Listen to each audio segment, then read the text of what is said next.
right. Thank you, everybody, for being here.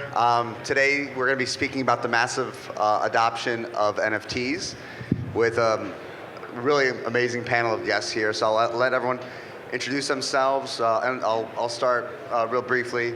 I'm one of the organizers of DCentral alongside Michael and Justin Wu. I also run a high-growth consulting agency called Catalyst Global, working with blockchain startups since 2017. With over 60 startups since that time, and working across marketing, operations, go-to-market strategies, and everything in between. So thank you all for being here, and I'll pass it over here to Charles. Hi, my name is Charles Adkins. I'm the VP of NFTs at Polygon. Mainly, my job at Polygon is to focus on the future, decades timeframes, more so than year timeframes. So really building the underlying infrastructure for NFTs and the future of the blockchain. Hi, everybody. My name is Nikita. I'm the co-founder and CEO of NFTify. We are a multi-chain platform to allow people to create NFT marketplace within minutes and without coding at all. Thank you. Hi, everyone. My name is Alexei, Falin. I'm a CEO and co-founder of Rarible. Rarible is one of the largest NFT marketplaces. You can trade any kind of NFTs there. It's like collectibles, 10K collections, crypto art, game assets, everything. Hey guys, my name's Chen. I'm the co-founder over at Creaticles. Creaticles is the first Web3 app that lets you request custom NFTs. So we have talented artists that we match up with crypto projects or individuals just looking for custom NFTs. Thanks, Don. Hey, fantastic. Thank you so much, guys. So before we really get into the world of NFTs industries, I always like to ask and get to know you guys on a personal level. Like, how did you personally get into NFTs yourself? What was that moment in your mind where you're like, hey, this is something I want to pursue, for the current time and the long term? We'll start with Charles. Yeah, I think for me, I've been buying and selling NFTs for several years, back with Crypto Kitties, and then Crypto Crystals was one I got into. I thought it was so stupid and funny at the same time that I just started buying them when they came out. And just by nature of my background's actually in Fortune 500 marketing, so with Nike, Red Bull, Anheuser-Busch. I got linked up with Mark Cuban, originally worked for one of his companies, and he actually told me to go work at Polygon after he invested. And he said, I really believe in it. You should go see what's going on there. And so kind of made the transition over to Polygon, and obviously NFTs exploded right after that, so I've been there ever since. For me, my background has always been the IT industry for my whole career. In 2016, myself and some of the co-workers that I used to work with at the largest IT company in Vietnam, we founded our own blockchain services company to develop ICO, IDO, and all the decentralized applications, including even centralized exchange, and do all the operation and maintenance work for projects all over the world. And this 6 years, we've been delivered over 100 decentralized applications, and especially these 2 years, we have developed a lot of NFT marketplaces, NFT auction platforms, and it's almost like everything about NFTs. That's how we started to hear more and more about NFTs, and how we came up with, the idea of building NFTify as the platform today. So that's how I started and got involved in the NFT space. Awesome. So Rarible is pretty old marketplace, one of the oldest in the space. So we started in 2019.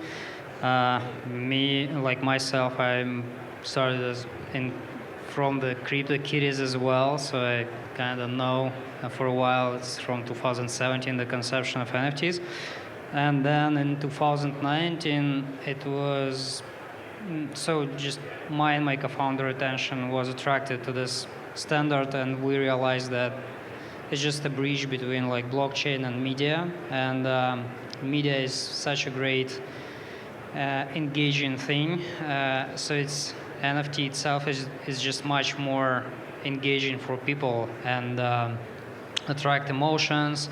So it feels like it should be a lot of use cases, and it's a very basic standard. So back then we kind of realized that it should be at least the same size of the market as ERC20 tokens. So I don't know, for us it was pretty clear that it should be big. It's just you don't know when. But it was pretty quick. So yeah, 2 years now it's like 2 years from that date, and look at like so many new faces, and a lot of people are interested. So it's very, very cool. I'm really happy with that. So I personally got into NFTs about the same time as CryptoKitties, yeah. I've been investing in the blockchain space for a little bit. I've been following it for a little bit longer. The reason why I got into it full time is honestly because NFTs is the future. There's so many different applications for it. Besides just NFT games and like still images, we're going into movie tickets, POAPs, all of that stuff. And we at Creaticles want to help usher it into the future as well. Awesome. So that was just the warm up, right? Because everyone wants to really hear, like, hey, how do we get to this point? But more importantly, where we are today when we're going to the future. So, as you guys know, the growth has been unbelievable. I mean, Q3 alone, the NFT markets have grown to over. Hello? Mic check. There we go. Has grown to over $10.3 billion, and that's up from $2 billion in NFT sales in Q1, which is up 2,100% from the quarter before that in Q4 2020. So with that being said, what would you say have been like the biggest catalysts over the last couple of years, or the last even like year and a half, that really took us to this next level, especially NFTs, because everyone knows all the naming rights with FTX and Crypto.com and everything else, but what has really made the NFTs stand out and grow so rapidly? And I'm going to turn to Nikita to answer first. Yes, I think that one of the biggest catalysts would be, we have witnessed some of the very successful, like enormous success, like Beeple. They sold an NFT for 69 million. That kind of wowed the world. And I think that really got people curious, like, okay, what is NFTs? Like, what did they do to make that kind of money? What is it? What's going on? And then, the COVID-19 pandemic and the lockdowns, we all at home have more time to ponder more on this thing. Crypto, like there are a lot of millionaires, billionaires overnight because of crypto and NFTs. What is it? So people have the opportunity to kind of ponder a new way of, making money or finding new way to make a living. I think, because of those two things, that NFT has become the topic of these 2 years. Excellent. I'll turn to Jonathan. Love to hear your take on it. Could I get the question again, please? Yeah. So, in your mind? What are like a couple? All right. I'm gonna keep this mic. What were like 2-3 catalysts that really sparked this amazing bull run in the NFTs in the last 18 months? Definitely. Well, I think the collectability of NFTs is huge. Back even in the Bitcoin days, the 0.1 Bitcoin Club or the 1 Bitcoin Club, I don't know if any of you use Reddit, everyone celebrates, right? Woo, I'm in the 1 Bitcoin Club. Everyone cheers you on, supports you. NFT kind of takes that into the entire level. There's entire collections for this. Mainstream media is adopting it with Facebook and the metaverse. People see it's not just a fad anymore, and I think it's here to stay. Fantastic. I think you hit on something really important earlier, Jonathan, around talking about the utility of NFTs, right, and where we're going. And we're moved past the static JPEG into some really interesting concepts that transcend into the real world, that transcend into music, entertainment, and everything else. And also, transcend, the mass adoption of crypto between sexes, right? Crypto in general has been very, massively adopted by the male species, not so much the female species, and in kind of certain age brackets, until really the advent of NFTs has really changed the game in that as well entirely. So that being said, the question I was going to ask you is, what are some of the most exciting utilities that you see going on in the NFT world right now and that are coming up in the future? And Charles, I'll give it to you. Yeah, I think for NFTs in the future, we're moving past a little bit the art and PFP craze. I mean, obviously that's what gets people in. Same thing, Web 1, Web 2. I saw it back then. It was, originally a lot of punk bands like to list list where they're going to play gigs in Web 1. It was like message boards. And then Web 2, whenever a celebrity got on social media, it was a big deal. Web 3, we've got the artwork starting out and the celebrities that get into it. It gets everybody excited. But real world utility moving into the future, we're already working with a lot of companies that are using IoT devices connected to the blockchain that measure water purity and write it to the blockchain every 15 minutes. So now that's an incorruptible system. We have people that they connect it to decibel meters to say that they were at the loudest concert ever, and it mints a new NFT when they were there. But beyond that, I mean, a lot of South American countries are already thinking about putting their real estate transactions on the blockchain just for full transparency. Import-export bills of lading for oil companies, they're starting to put on the blockchain. So really it's just a way for people to accept transparency long-term. The artwork is amazing and the artists are incredible, and it's really nice that they get to have long-term royalties just by the basic mechanics of NFTs.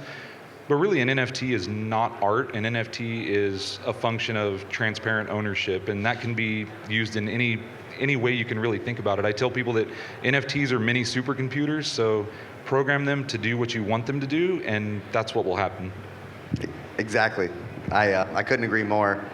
Alexei, I'd love to hear your take on it too. Like, what would you say are some of the most exciting developments in NFT utility and just bringing more adoption into the real world?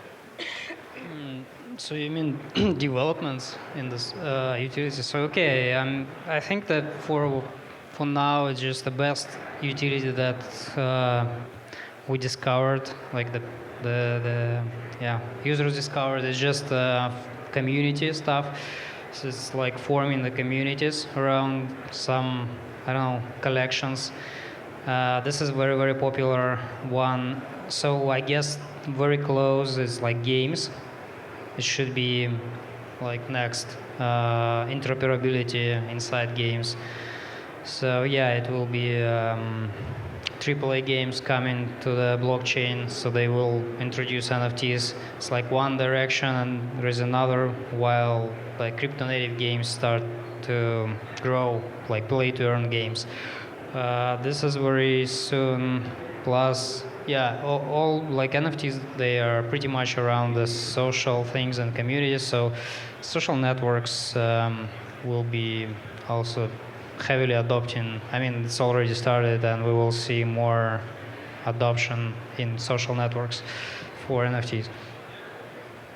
Great. And yeah, I'd love to hear if Jonathan or Nikita, if you want to add anything to that. Just holding on the mic. Sounds good. And then thinking about the growth with any new industry, you have to think about the challenges of that growth, right? And the risks and everything else, and also with NFTs and the security markets, SEC and everyone else, always trying to play catch up, trying to figure out what is this new thing? We only know about Bitcoin, Ethereum. What is everything else that's going on? Are there any bad actors in the space? Who are the bad actors? Anything else? So that being said, again, pretty broad question because I think each of you will have different takes on it. But what would you say are some of like the biggest challenges to be overcoming in this massive growth period? Let me start with Nikita. Yeah, I think that the largest challenge still remains to be accessibility. I think even for a lot of us here, honestly, it's still very hard to understand what is NFTs. So I've been spending a large amount of my time working with the people outside of the crypto community, try to explain to them what NFT is, and try to bridge my world with their world, and try to help grow this community to be a bigger one. I would say for a normal person, for a non-crypto person, it probably would take at least a year to understand what it is and how they can apply that into their business. and create a crypto new business for themselves based on their experience and their industry.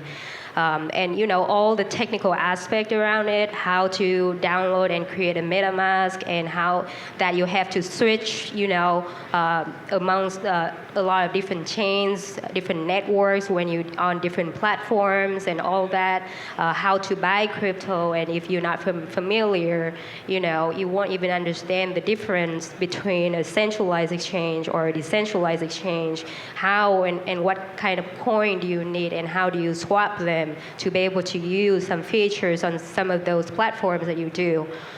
So I think that that is probably the biggest challenge for us to grow this community. Yeah, great. Jonathan, love to hear. I definitely 100% agree with the accessibility part. Past the gas fees, which are kind of ridiculous right now, L2's solutions are taking care of that. There's also the familiarity aspect of it. I mean, how many of you, when you first heard of crypto, just didn't know what it was? And how long did it take to actually get familiar with it and then start investing in it, start looking into NFTs or investing in crypto space? Facebook, again, with the metaverse, this is a huge, huge bridging thing between the non-blockchain and the blockchain community. I think we'll see whether a lot you like more. it or not, right? Whether you like it or not, and many of us don't, but we will definitely be seeing a lot more of that traditional company moving into the blockchain space, and I think that's just a huge step forward. Absolutely. Yeah, I'd love to hear if you have anything else to add to those great answers.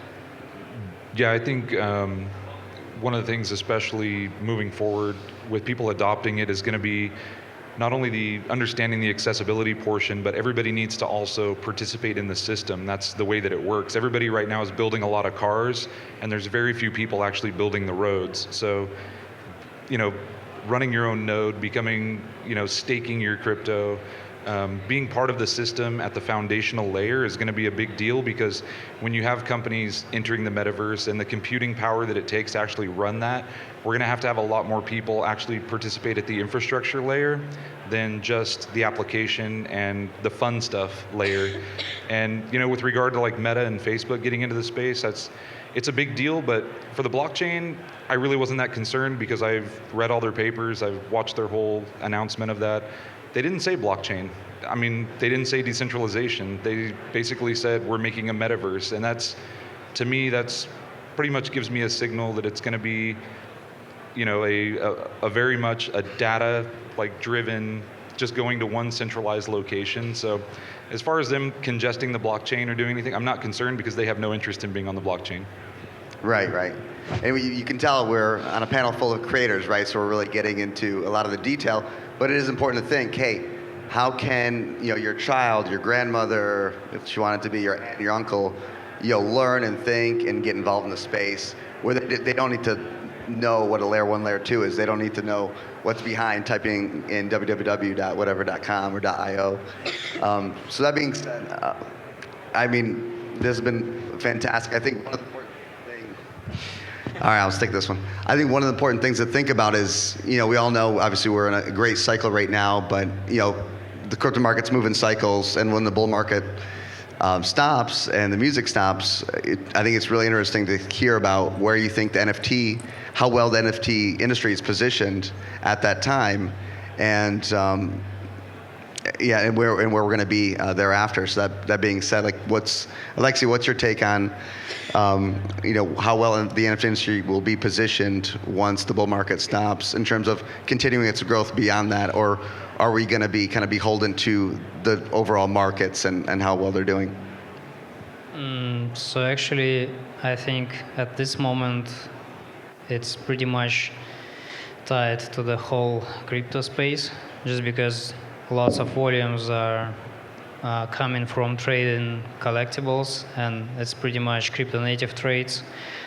So coming back to the previous question, it's not much, still not really broad adoption from main space, and there is different things that stops, definitely problems with slow transactions and expensive transactions, which are kind of new blockchains solving this, and Rarible kind of one of them. I think just the unique marketplace that works on top of several layer 1 blockchains. Now it's like Flow and soon Tezos and Solana. Also Polygon is pretty coming, but it's like layer 2. So this problem is kind of solving, and you're totally right. I will double down on your thesis that like from a year from now it will be like a marketplace when you don't really know where your asset is on what blockchain. So you operate on the interface and you just transact, and there is some commission for this, but you don't really know where it is, either on Flow or on Polygon or anywhere else. So this kind of problem should be eliminated, but there is another one. It's just onboarding, fiat onboarding, because mainstream people, they don't really have crypto. It's pretty hard to buy crypto actually for guys who never did it before. So it's like another problem that should be solved. And yeah, that's why I think it's really good timing, because all these problems, they kind of solving during this next year. I think they should be solved. And in a parallel, there's a brands and a lot of mainstream IP holders. They are exploring NFTs, doing their first steps, experimenting. So they also get the sense how they can enter the space. It should like merge everything together, and like next year, big growth. Yeah, no, that's great. Unfortunately, that's all the time we have today, but obviously you can meet all the panelists once we walk off the stage. So thank you for joining us today. Thank you all for being here, and have a great show. Thanks, everyone. Thank you. Thank you.